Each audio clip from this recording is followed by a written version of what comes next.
Foi o último atropelamento que nós tivemos ali na Granja do Torto, no mesmo lugar. Era uma fêmea, e o pessoal que resgatou aqui do parque já viu, já falou, acho que ela tá prenha. E aí a gente resgatou, vamos fazer a necropsia, e quando abriu o útero, expôs esse feto que já estava para nascer.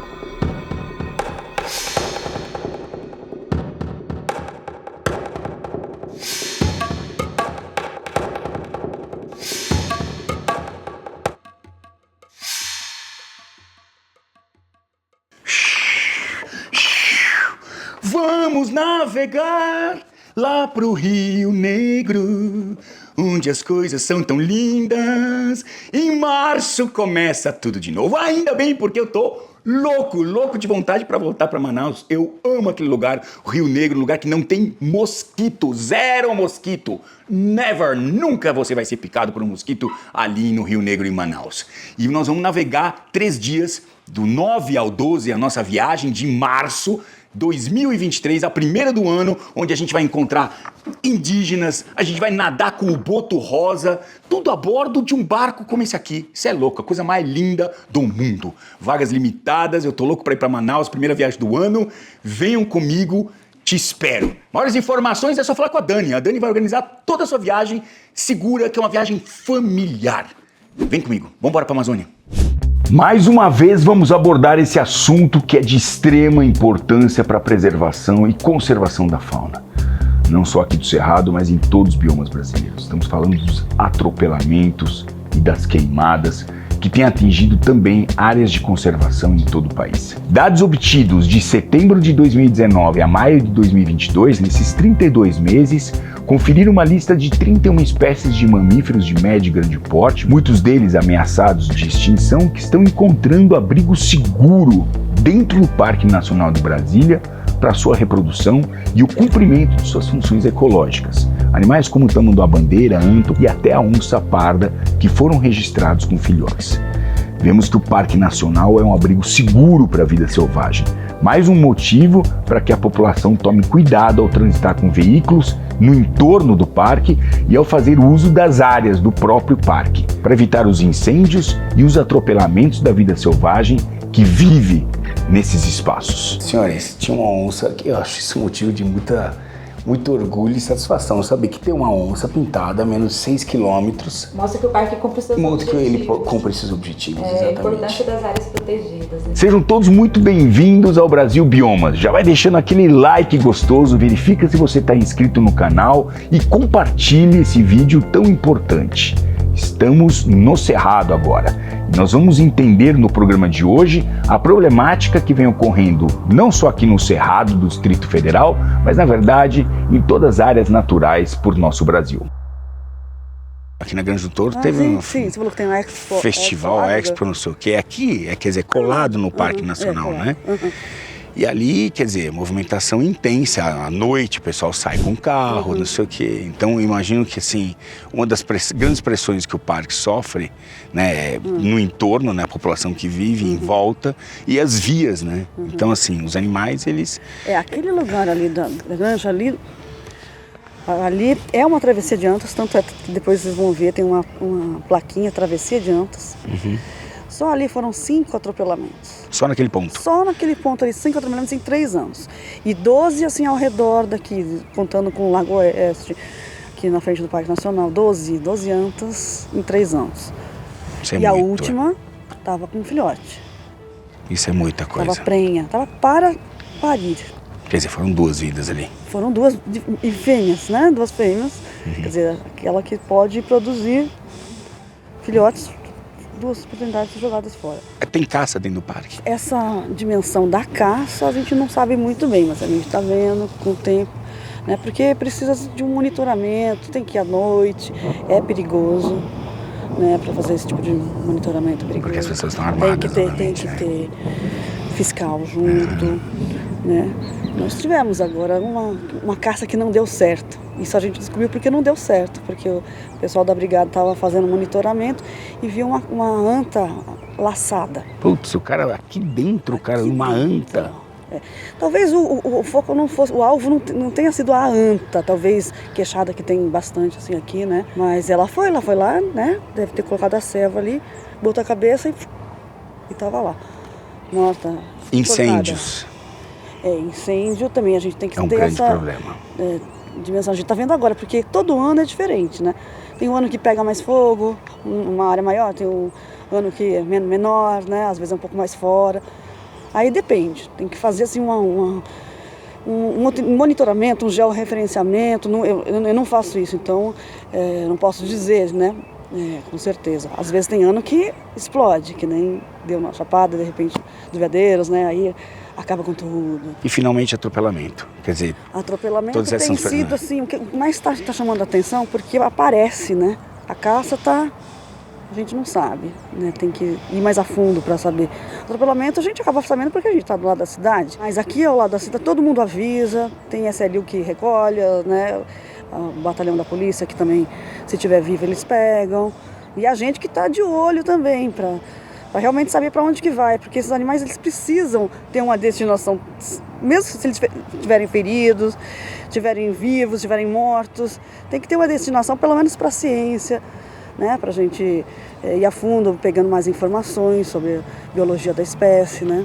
E é justamente isso o que o programa de hoje vai tratar. A gente vai trabalhar principalmente aqui na APA do Planalto Central, nós também, mas enfim, também no Parque Nacional, está tudo ligado aqui, essas áreas de conservação, essas unidades de conservação, e vamos falar um pouco sobre essas ameaças. A gente veio para cá, já tinha fogo, né, na estrada, a gente já viu que o fogo realmente está muito seco, agora está mais úmido porque acabou de chover, começou ontem a chuva, então isso vai, né, abafar um pouco a temperatura e os riscos de incêndio vão diminuir, mas uma coisa que efetivamente a gente tem visto é a questão do atropelamento. Então, vamos até a APA, já vai dar aciona esse sininho que está em cima, se você não é inscrito, inscreva-se no nosso canal, dê um like já. Agora vamos falar sobre atropelamentos, muito importante. Em todo bioma que eu vou, a gente reforça a questão do atropelamento. As pessoas têm que ser mais cuidadosas, entendeu?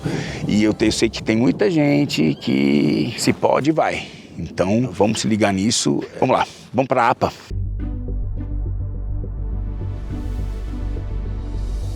Tudo isso é cocô de anta? Essas imagens foram registradas por uma das câmeras TREP, que os pesquisadores do Brasília é o Bicho deixaram nesse ponto mais que estratégico aqui no Parque Nacional. Um belo registro.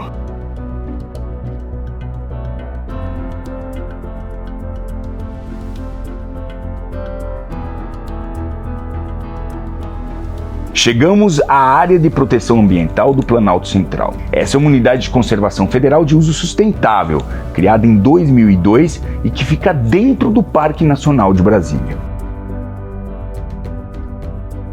Bom, lembrando que você colecionar material biológico de animais que são silvestres também não é permitido, certo?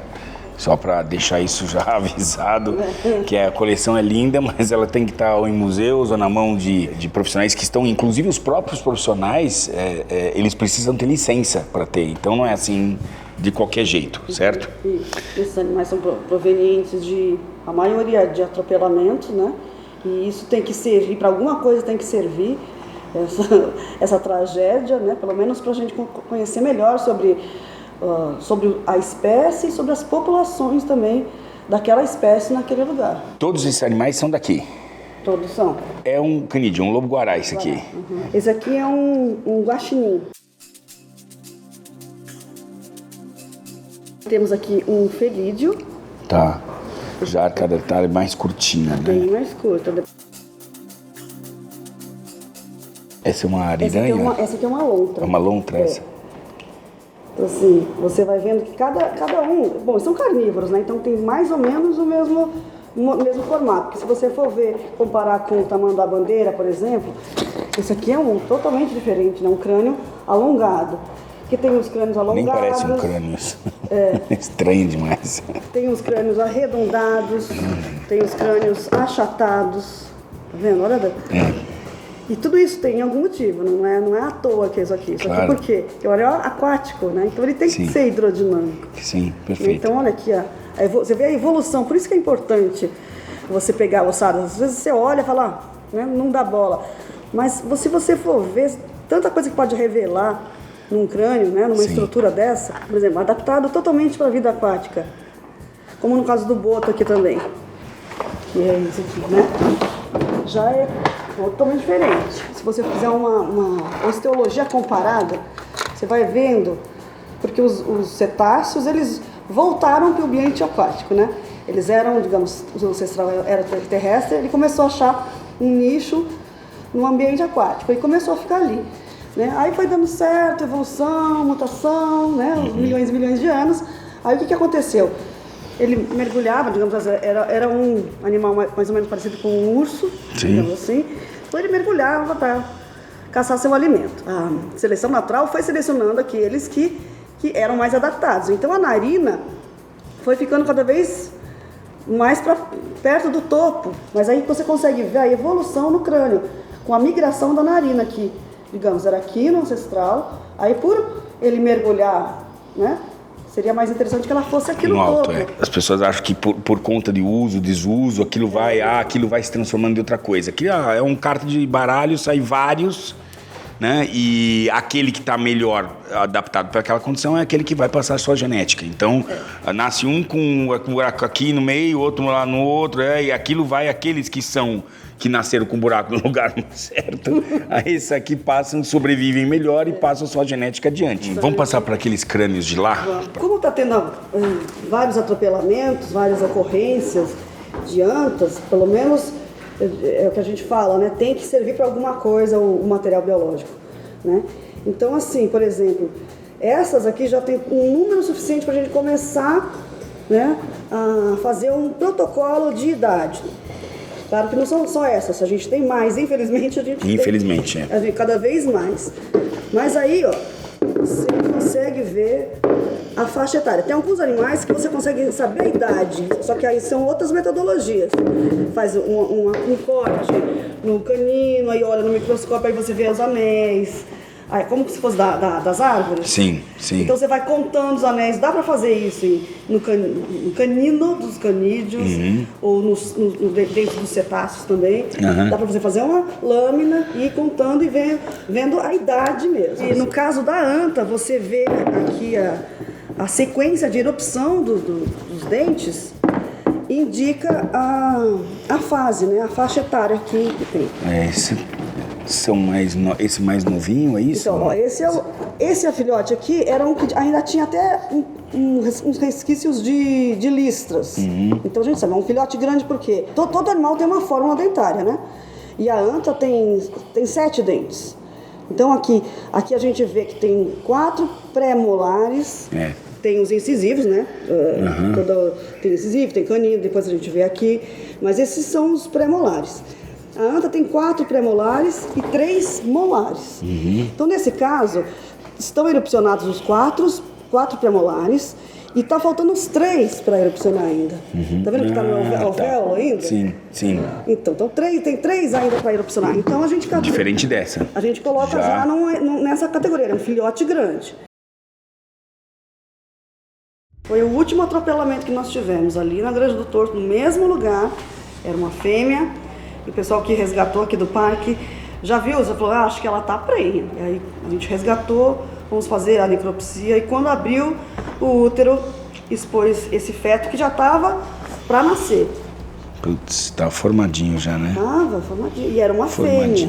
Ou seja, além da mãe, ainda o filho, outra fêmea foi perdida para a natureza. Como é que vocês estão trabalhando? O que tem que ser feito? Tem que colocar, como chama, corujinha lá, como chamou, pardal? Tem que colocar lombada? O que pode ser feito? Tem que fazer sinalização, da mais simples até a mais complexa. Tem que colocar pardal, tem que colocar, tem que encher de luz, né, de lâmpadas, de postes de luz. E para mim, no meu caso, minha opinião, colocar quebra-molas. Porque eu acho que é a solução mais eficiente. Uma solução barata e eficiente. Porque o cara não vai passar ali a milhão com o carro, que ele vai arrebentar o carro. Tem que fazer. É chato, né? mas precisa não, mas precisa. Principalmente ao redor de unidade de conservação. Não, e essa área que a gente está falando aqui, que foi da Granja do Torto, é uma área que tem muita atividade noturna, tem muita atividade. O nego vai lá, toma um goró, entendeu? Isso aí, muita gente. Então. Só que sabe uma coisa que eu acho que quando tem muito evento, aí não acontece. Porque aí o animal tem tanta luz, tanto barulho, não sei o que ele não vai. Que eu acho que ele não vai. O problema é quando está vazio. E aí, de repente, o motorista vem em alta velocidade porque está vazio e não vê um animal que está passando, que a anta, no caso, é um animal lento, né, para atravessar.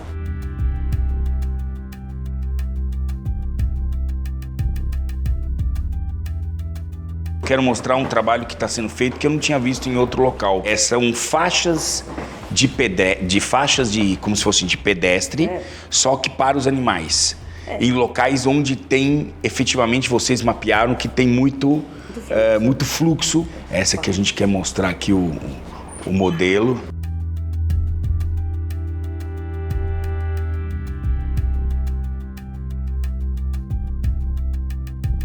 O atropelamento acontece principalmente, por conta disso, é alta velocidade. Não, eu quero atropelar uma anta, como atropelar um cavalo, vai destruir o carro do cara, porque uma anta pesa mais de 200, 300 quilos, é um bicho pesado, é ruim para a fauna e perigoso para as pessoas. Querendo de tamanduá-bandeira. Recentemente foi resgatado um tamanduá-bandeira pela equipe lá do pessoal do Brasília é o Bicho. Estava vivo ainda, mas foi atropelado e foi levado até o Zoológico Brasília. Dá uma olhadinha como foi. Não é fácil fazer um resgate de um bicho como esse não, um tamanduá, viu, mano?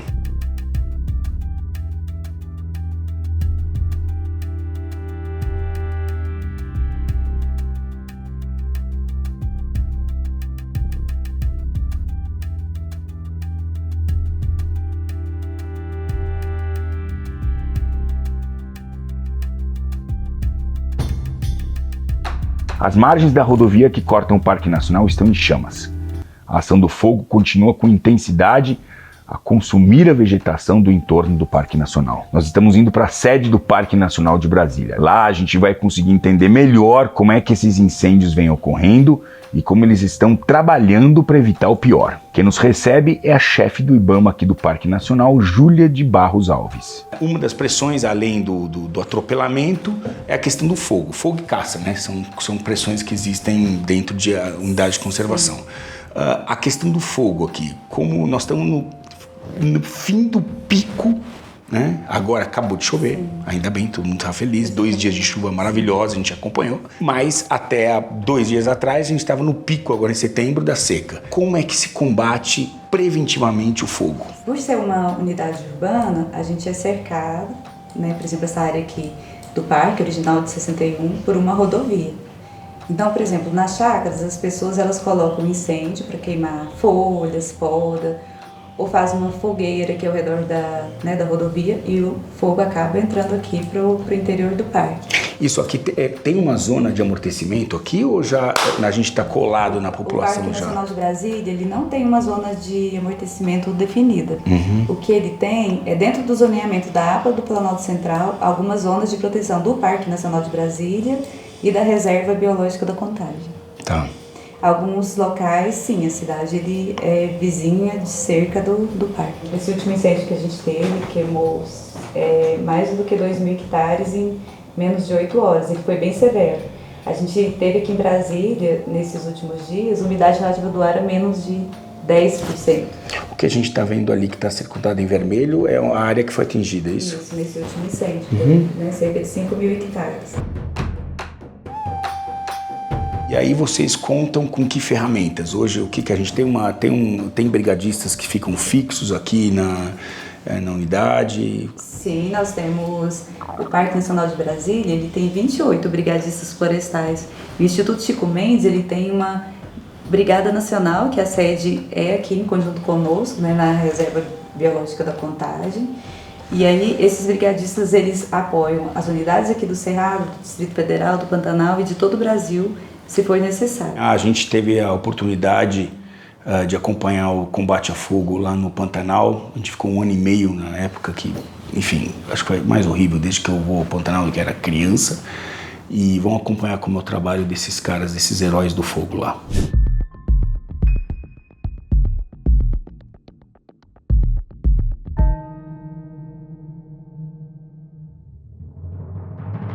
O Corpo de Bombeiros ficou responsável em proteger não só o patrimônio, mas também as pontes ao longo da Transpantaneira.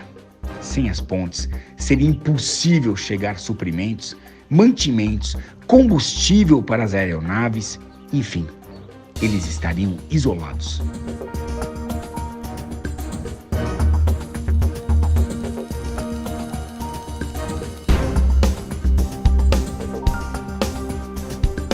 A aviação agrícola teve um papel fundamental no apoio aos brigadistas na operação, ajudando a resfriar o solo para que eles pudessem controlar os focos de incêndio, derramando sobre as áreas de incêndio durante todo o dia toneladas de água.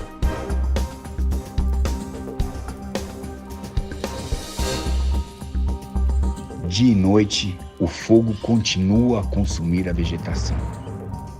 Parece não ter fim.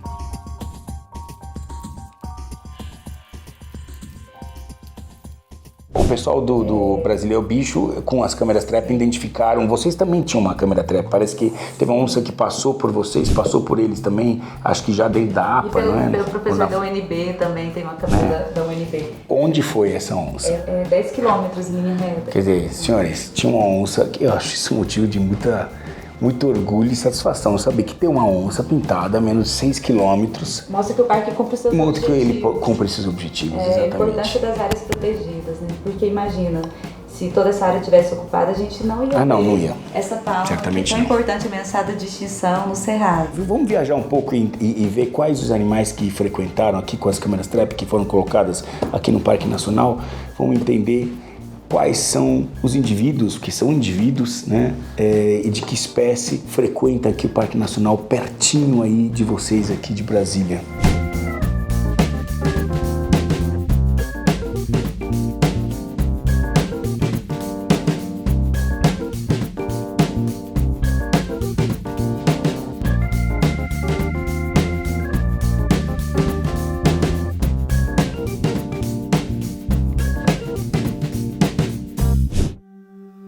O que é mais difícil na profissão do brigadista? Não tem nada fácil. Trabalhar com fogo é sempre um risco. Seja o fogo frio, que nós chamamos quando a gente faz o fogo, seja os incêndios, quando alguém coloca o fogo em época não desejada, ou seja, na curva, igual nós estávamos vivendo até antes. Não existe facilidade para quem trabalha Porque com o fogo, ele vai por cima, ele vai por baixo. Ele vai o por fogo cima, ele vai por baixo. Ele caminha por debaixo da terra, é um negócio impressionante. Terra, vai derrubando tudo quanto é árvore que sai pela frente. Eu fiquei muito triste antes de ontem, quando eu vi tanto fogo ali no parque, porque é o seguinte, eu estou há 10 anos aqui como gerente do fogo, mas já trabalho com fogo desde 89, e eu fiquei muito triste porque assim, a gente trabalhou muito esse ano para evitar os grandes incêndios dentro dessa unidade, o Parque Nacional de Brasília. E valeu a pena? Valeu, não estou arrependido do trabalho que a gente fez. Quantas vezes eu levantei de madrugada para ir lá em cima olhar se o fogo que a gente tinha feito estava dentro da área que a gente queria queimar.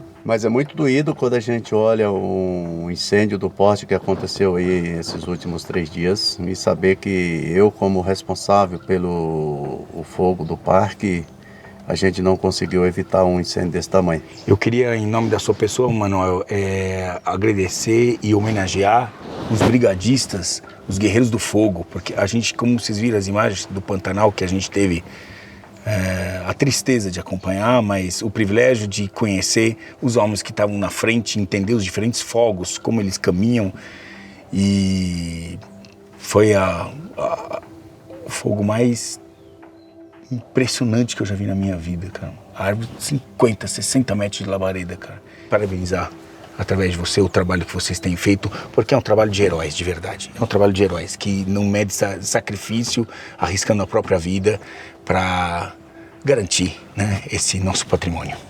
Obrigado, Richard.